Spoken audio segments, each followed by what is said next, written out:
நாங்கள் சொல்கிற அந்த கருத்துக்களை மனதிலே பதிய வைத்துக் கொண்டு மிகச்சிறப்பாக இந்த தேர்தலில் நாம் பணியாற்றிட வேண்டும். மிகப்பெரிய நான் உங்களை எல்லாம் அன்போடு கேட்டுக்கொள்கிறேன்.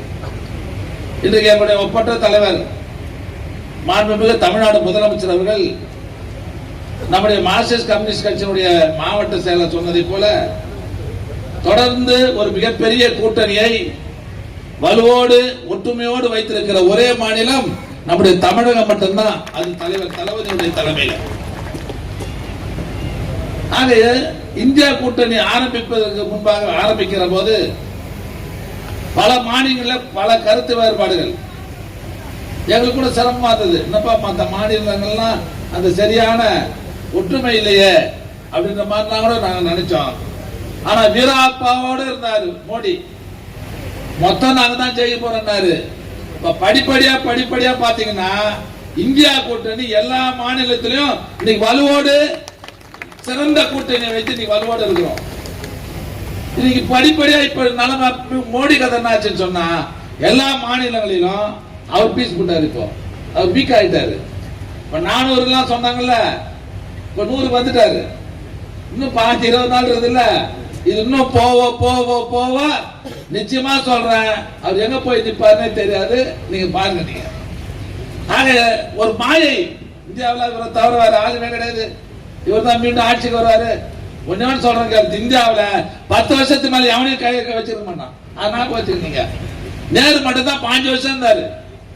ஆக 10 வருஷத்துக்கு மேல ஒரு பிரதமர் ஒரு ஆட்சிய தொடர்ந்து இந்த நாட்டில் வச்சிருந்த சரித்திரமே கிடையாது. இந்த 10 வருஷத்தோடு இவர் யாரை கட்டின்னு போறது நிச்சயம் ஒரு மாயை ஏற்படுத்துறாங்க. அவர் தான் அவர் இந்த வாட்டி க்ளோஸ். அவர் நீ வேணா பாருங்க. சொன்னார பேனா வச்சு பென்சில் வச்சு எழுதிங்க. நான் சொல்றேன், நீ எழுதிக்கோ. இந்த தேர்தலில் மிகப்பெரிய வெற்றியை பெற்று ராகுல் காந்தி நிச்சயமாக பிரதமராக வர போறாரு. அவங்க இருக்கிற பிஜேபி போகுது. நீ ஒன்னா பாருங்க. ஆக வருகை தந்திருக்கிற கழக நிர்வாகிகள் அன்போடு சொல்லிக் கொள்வது, பலமான கூட்டணி இருக்குது நம்ம கிட்ட. அந்த கூட்டணியில அற்புதமாக வேலை செய்யக்கூடிய செயல் வீரர்கள் இருக்கிறாங்க. ஆட்சியில் இன்றைக்கு 3 வருஷம் செய்திருக்கிற சாதனைகள் இருக்கிறது. நம்ம தவிர இந்த தமிழ்நாட்டில் வேற எவனுமே ஜெயிக்க முடியாது. நாம தான் மிகப்பெரிய வெற்றி பெற போகிறோம். போன நாடாளுமன்ற தேர்தலில் 39 இடத்தை ஜெயிச்சால் கூட எல்லாமே பாத்தீங்கன்னா 5 லட்சம் ஓட்டு, 4 லட்சம் ஓட்டு, 3 லட்சம் ஓட்டு வித்தியாசம். அதே வித்தியாசத்துல இந்த தேர்தல் நம்ம ரிசல்ட் பார்க்க போறோம் பாருங்க நீங்க. அதனால வருகை தந்திருக்கிற நிர்வாகிகள் கூட்டணி பலமா இருக்குது, நம்ம பலத்தோட இருக்கிறோம். அதனால மத்தவங்க மறந்துடக்கூடாது. நம்முடைய எண்ணமே எதிரிகளை டெபாசிட் இருக்க செய்யணும். அதுதான் நம்முடைய நோக்கமே. மிக சிறப்பா வேலை பார்த்துட்டு சொன்னா நிச்சயமா சொல்றேன். இப்ப பாத்தீங்கன்னா 2 வேட்பாளர் தான் இந்த மாவட்டத்துல, இந்த தொகுதியில. நம்ம ஆளுக்கே ஜாதியை சொல்லி போன் பண்ணிக்கிறான் ராத்திரில. இப்ப நான் உங்க ஆளுப்பா, நம்மள பாத்துருப்பா, பத்திராதப்பா. 2 வேட்பாளர் தான் பண்ணிக்கிறான். இவரும் நம்ம ஆட்களுக்கே போன் பண்றான். ஒன்னே சொல்றேன் கேட்டுக்கா, திமுக தொண்டை ஒரு ஓட்டு கூட நீ நான் ஜாதி பல ஜாதியை சொல்லலாம், ஓட்டா நீ வாங்க முடியாது. அந்த பக்கம் அதே தான் நடக்குது, இந்த பக்கம் இதான் நடக்குது. சில தோழர் நம்மகிட்ட சொல்லிட்டாங்க, சில நம்மளே என்கிட்ட சொல்ல தருகிறான். எனக்கு போன் வந்தது. ஆனா எங்களுக்கு தெரிஞ்சிடும் யார் யாருக்கு போன் வருதுன்ட்டு. அதனால ரொம்ப எச்சரிக்கையா வேலை பார்க்கணும். இந்த ஜாதி இதெல்லாம் இங்க தமிழ்நாட்டில் எடுபடாது, நம்ம கூட்டணி தான் எடுபடும். அதனால எதிராளி அவனா போன் பண்ண வைடா போன்னு சொல்லு. எங்க வேட்பாளர் டிஆர் பாலுங்க, அவருதான் நாங்க வேலை பார்ப்போம். போடான்னு சொல்லி வெளியே தச்சு விடுங்க. வந்தா கூட போனை கட் பண்ணுங்க, தொடர்பு வச்சுக்காதீங்க. ஆக நல்ல கூட்டணி உருவாக்கி இருக்கிறார். பொறுப்போடு நாம் பணியாற்றினால் நான் சொன்னது மாதிரி இந்த தேர்தலில் 2 வேட்பாளர், அதிமுக காரணம் சரி, பிஜேபி காரணம் சரி, 2 வேட்பாளரும் நிச்சயமா டெபாசிட் இழக்கக்கூடிய நிலை நம்முடைய தொகுதியில உருவாக்க வேண்டும். அதற்காக நீங்கள் சிறப்பாக பணியாற்றிட வேண்டும் என்று நான் உங்களை எல்லாம் அன்போடு கேட்டுக்கொள்கிறேன். ஏற்கனவே நம்ம செய்தி, நான் சொல்ற செய்திலாம் நம்ம காங்கிரஸ் தலைவர் பேசிட்டாருங்க. இப்ப நம்ம தொகுதியில 3, 6, 8 வேட்பாளர் வராரு. 3ஆம் தேதி வராரு, 6ஆம் தேதி வராரு, 8ஆம் தேதி வராரு. இது உள்ளாட்சி மன்ற தேர்தலோ சட்டமன்ற தேர்தலோ இல்ல, இது நாடாளுமன்ற தேர்தல். ஒரே 10 நாள் மட்டும்தான் நாடாளுமன்றம் தொகுதி 6 தொகுதின்னு ஒரு ஓட்டு கேட்டு சுத்தி வரணும். அதனால ஏற்கனவே நம்ம சுத்தி மாறலாம் சுத்தக்கூடாது. எம்எல்ஏ எடுத்து போய் சுத்தந்து இந்த கவுன்சில் எலெக்ஷன்ல நம்ம சுத்தி இருந்தோம், அது மாதிரிலாம் சுத்தக்கூடாது. சாட் போட்டு எந்தெந்த தெருவில் எல்லா தெருவுக்கும் வர முடியாது. ஒரு சின்ன குட்டி ஊருக்கு ஒரு தெருவில் சுத்தி மொத்த ஜனத்தையும் ஒரே இடத்துல எடுத்து வந்து ஒரு 2 நிமிஷம் ஓட்டு கேட்டு அடுத்த ஊருக்கு போயிருக்கு. டைம்லாம் வேஸ்ட் பண்ணக்கூடாது. நம்மால் ஊருக்கு வீட்டுக்கு ஆர்த்தி எடுக்கிறது, வீட்டுக்கு வீட்டுல தேங்காய் உடச்சி உடைக்கிறது, வீட்டுக்கு வீட்டுக்கு ஒரு சால்வை நம்மாலே வாங்கி கொடுத்துருவான். ஏன்னா இவருக்கு பெருமை ஊர்ல வரணும்ட்டு வீட்டுக்கு வீட்டுக்கு ஒரு தேங்காய் வாங்கி கொடுத்துருவாரு, ஆளுக்கு ஒரு சால் வாங்கி கொடுத்துருவாரு. நீ எல்லாம் போடு பண்ணிட்டு இவர் பெருமை எடுத்துறதுக்கு அந்த ஊர்ல ஒரு மரியாதை வரணும்னு பண்ணுவாரு. இந்த கதெல்லாம் இருக்கக்கூடாது. வார்டு வராரா கூட்டணி கட்சிக்காரன் நம்ம ஆளுக்கு ஒரு சாலை போடு, இல்லைன்னா கூட அதை பத்தி கவலை இல்லை, கம்பீரமா கூட்டிட்டு போகணும். ஒரு 1000 பேர்ல அந்த வேட்பாளர் ஊருக்குள்ள இட்டு போக கூடாது.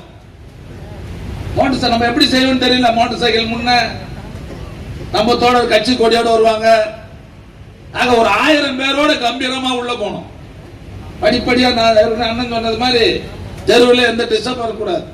நம்மால போன தேர்தல் நாங்க பட்டோம். அதான் நான் சொல்றேன், 10 வண்டி பின்னால வரும், ஒரு 3 எடுத்து விட்டுருவான். நம்மால் திரும்பி கூட வர முடியாது. கட்சி வண்டி திரும்பினாதான் இந்த வண்டி மொத்தமா திரும்பணும். 1.5 மணி நேரம் முடிஞ்சிடும்.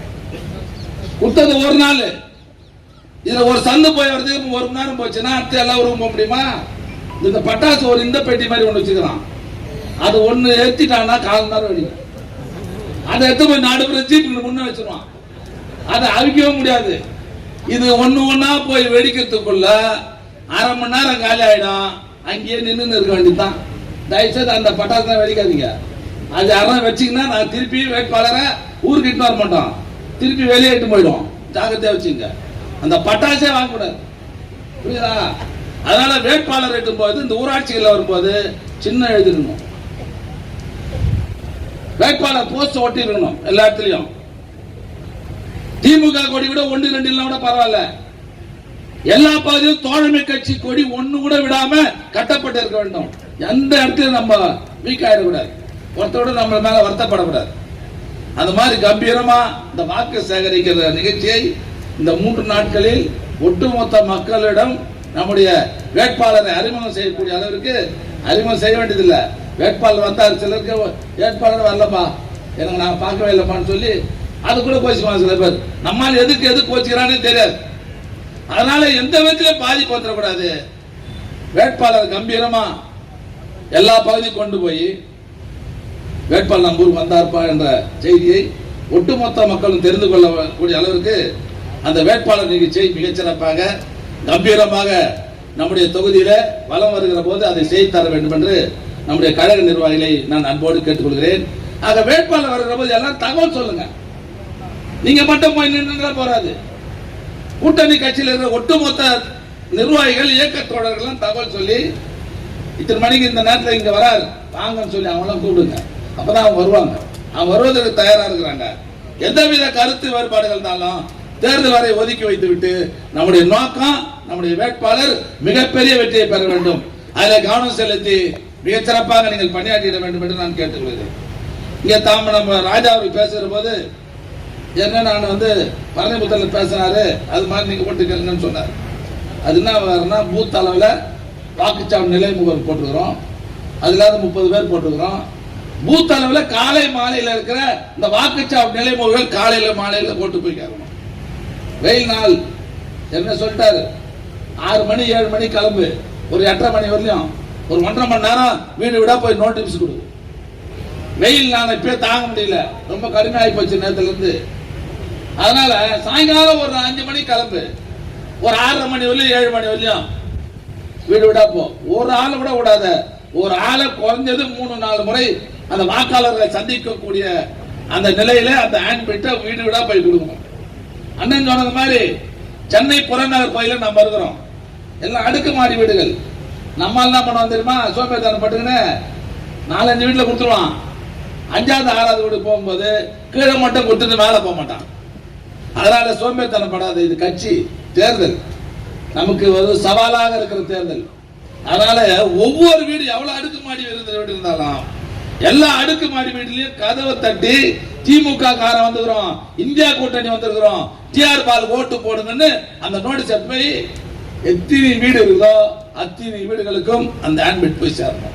இது BLA-2 வேலை. அதுக்கப்புறம் வார்டு அளவில் செயலர் இருப்பீங்க.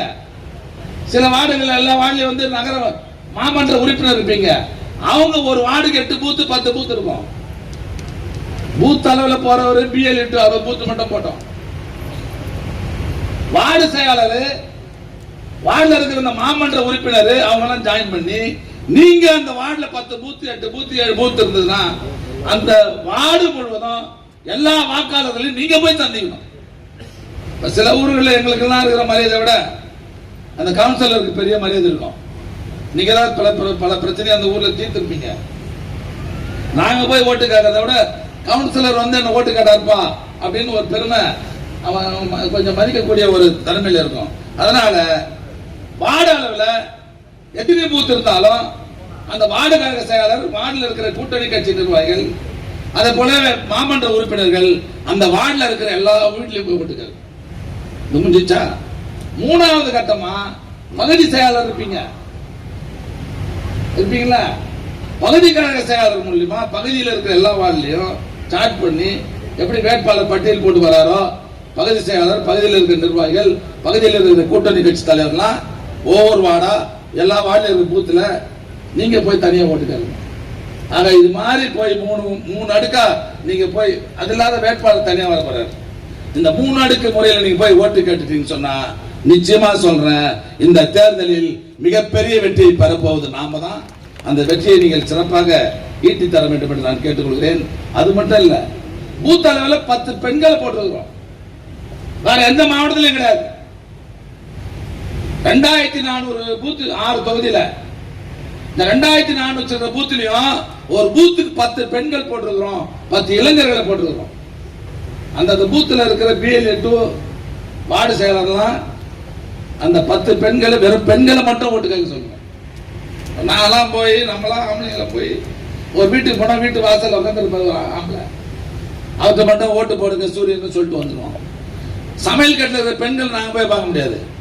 இதே நம்ம சகோதரிங்க உள்ள போயினாங்கன்னா ஆண்களோட பார்க்காம நேரம் சமையல் கட்டு வரையும் போய் அந்த பெண்களை போய் பார்த்து ஓட்டு கேட்கலாம். அதனால பூத் அளவில் போடப்பட்ட அந்த பெண்களை சரியான முறையில் பயன்படுத்தி கொண்டு சமையல் கட்டு வரையும் போய் பெண்கள் இடத்துல மட்டும் ஓட்டு கேட்க, அதுதான் அந்த பூத் கமிட்டி போட்டுருக்கோம். அதுல அந்த இளைஞர் 10 பேர் போட்டுக்கிறோம். அந்த பூத்துல இருக்கிற இளைஞர்களை மட்டும் போய் பார்க்க சொல்லுங்க. கிரிக்கெட் கிரவுண்ட்ல இருப்பான், அவனுக்கு வேண்டியவனா இருப்பான், ஃப்ரெண்டா இருப்பான், சிலர் கட்சி சார்ந்து இருப்பான், சிலர் கட்சியே சாராத இருப்பான், சில நடிகர் சங்கத்தில் இருப்பான் இல்லையா.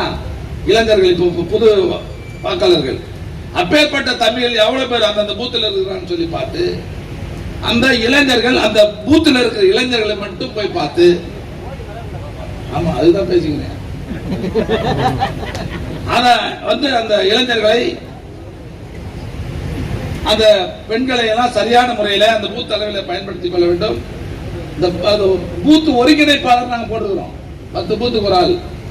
இந்த வேலையெல்லாம் கீழே இருந்து மேலே வரலையும் ஒழுங்கா நடக்குதான்னு பார்த்து அதான் நான் மாநகர செயலத்தை சொல்லணும், இல்லை எங்ககிட்ட சொல்லணும். எங்க தொய்வா இருக்குது, எந்தெந்த பூத்துல சரியா இந்த வேலை நீங்க சொன்ன வேலை நடக்கலையோ அதை எங்க கவனத்துக்கு கொண்டு வந்தா நாங்க அதை சரி பண்ணுவோம். இல்லைன்னா ஆளை மாத்துறதோ வேற ஆளை போட்டு வேலை வாங்குறதோ அந்த வேலையை நாங்க பார்த்துக்குவோம். ஆக நாங்க சொன்ன பணிகள் அந்த பூத் அளவில் தொய்வில்லாமல் மிகச்சிறப்பாக நடைபெற வேண்டும். அதற்கு திட்டமிட்டு நம்முடைய பணியை இன்றையிலிருந்து நீங்கள் தொடங்க வேண்டும் என்று நான் உங்களை எல்லாம் அன்போடு கேட்டுக்கொள்கிறேன். அண்ணன் சொன்னது மாதிரி நீங்க ஊர்ல போகும்போது என்ன கேட்பாங்கன்னா சில இடத்துல பட்டா வரணும்னு கேட்பாங்க. 2006-11 62,000 பேருக்கு பட்டா வாங்கி கொடுத்த இந்த மாவட்டத்தில் ஒரு 20,000 பேருக்கு அடங்குல ஏத்தல. இப்ப ஒரு ஆளு கொஞ்சம் அடங்குல ஏற்றி கொடுத்துட்டு ரெக்கார்டு கிடைக்கல. இப்ப அதே தேடி அடங்குல ஏற்றத்துக்கு வேண்டிய ஏற்பாடு பண்ணிட்டு இருக்கிறோம். 2வது பெல்ட் ஏரியான்றதால சிஎம்டி லிமிட்ன்றதுனால பட்டா கொடுக்க கூடாதுன்னு போன ஆட்சியில் ஒரு உத்தரவு போட்டுருக்கோம். இதே நம்முடைய முதல்வர்கிட்ட சொல்லி இருக்கிறோம். அமைச்சரவை கூட்டத்தில் வச்சு அந்த பெல்ட் ஏரியாவில் இருக்கிற மக்களுக்கும் இந்த சிஎம்டி லிமிட்ல இருக்கிற மக்களுக்கும் பட்டா வழங்குவதற்கு வேண்டிய பணி இப்போது நம்ம ஆட்சியின் மூலமாக நடைபெறுகிறது. அது ஒரு குழு போட்டிருக்கிறாங்க. அந்த குழுல நானும் ஒரு மெம்பரா இருக்கிறேன். நிச்சயமாக அந்த சிஎம்டி லிமிட்ல இருக்கிற மக்களுக்கு அந்த பட்டாக்களை நிச்சயமாக பெற்று தருவோம் என்ற உத்தரவாதத்தை நீங்க அவங்களுக்கு வாக்குறுதியா கொடுங்க. ரெண்டாவது 1000 ரூபாய் கேஸ் நிறைய பேருக்கு வரல. ஏற்கனவே நாங்க என்ன பண்ணணும், எந்தெந்த வார்டுல யார் யாருக்கு உண்மையான யாரை இன்கம் டாக்ஸ் கட்டுறவங்க கிடையாது, கார் வச்சுக்கிறவங்க கிடையாது, உண்மையிலே ஏழ்மையானவர் யார் யாருன்னு சொல்லி ஒரு லிஸ்ட் ரெடி பண்ணி எடுத்துட்டோம். 2400 பூத்துலயும் இதான் நம்ம தலைமையில் அரசுக்கு தலைவர்கிட்ட சொல்லி அரசுகிட்ட கொடுத்துட்டோம்.